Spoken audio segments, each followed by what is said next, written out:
ನಮಸ್ಕಾರ ಸ್ನೇಹಿತರೆ, ನಾನು ನಿಮ್ಮ ಲೋಕೇಶ್ ಕಲ್ಕುಣಿ. ಸಮಸ್ತ ಜನತೆಗೆ ವರಲಕ್ಷ್ಮಿ ಹಬ್ಬದ ಶುಭಾಶಯಗಳು. ಇದು ನಮ್ಮ ಮನೆಯಲ್ಲಿ ವರಲಕ್ಷ್ಮಿ ಹಬ್ಬವನ್ನು ಪೂಜಿಸಿದ್ದಾರೆ ನನ್ನ ಧರ್ಮಪತ್ನಿ ಸುಧಾರವರು. ಅವರು ದೇವರನ್ನು ನಂಬ್ತಾರೆ, ಭಕ್ತಿಯನ್ನು ಆರಾಧಿಸ್ತಾರೆ. ನಾನು ಯುಕ್ತಿಯನ್ನು ಆರಾಧಿಸ್ತೀನಿ, ನನ್ನ ಮಕ್ಕಳು ಶಕ್ತಿಯನ್ನು ಆರಾಧಿಸ್ತಾರೆ. ನಮ್ಮ ಕುಟುಂಬದಲ್ಲಿ ಒಂಥರ ಕೂಡಲ ಸಂಗಮ ದೇವ, ಭಕ್ತಿ, ಯುಕ್ತಿ ಹಾಗೂ ಶಕ್ತಿ.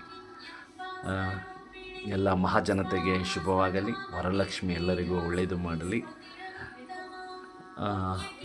ವಿವಿಧ ರೀತಿಯಲ್ಲಿ ವರಲಕ್ಷ್ಮಿಯನ್ನು ಪೂಜೆ ಮಾಡ್ತಾರೆ. ನಮ್ಮ ಮನೆಯಲ್ಲಿ ನನ್ನ ಧರ್ಮಪತ್ನಿ ಈ ರೀತಿ ಒಂದು ಸುಂದರವಾಗಿ ಭಕ್ತಿಯನ್ನು ಮನಸ್ಸಲ್ಲಿಟ್ಟುಕೊಂಡು ಈ ರೀತಿ ಸುಮಾರು 3 ದಿನಗಳಿಂದ ಇದಕ್ಕೆ ಸಿದ್ಧತೆಯನ್ನು ಮಾಡಿಕೊಂಡು ಇವತ್ತು ಪೂಜೆಯನ್ನು ಮಾಡಿದ್ದಾರೆ.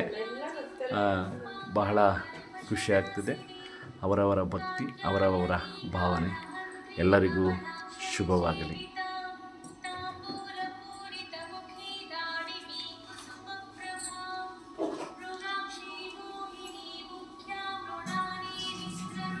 ಏನೇ ಪೂರ್ತಿ ತಿನ್ಲಿಲ್ವೇನಾ?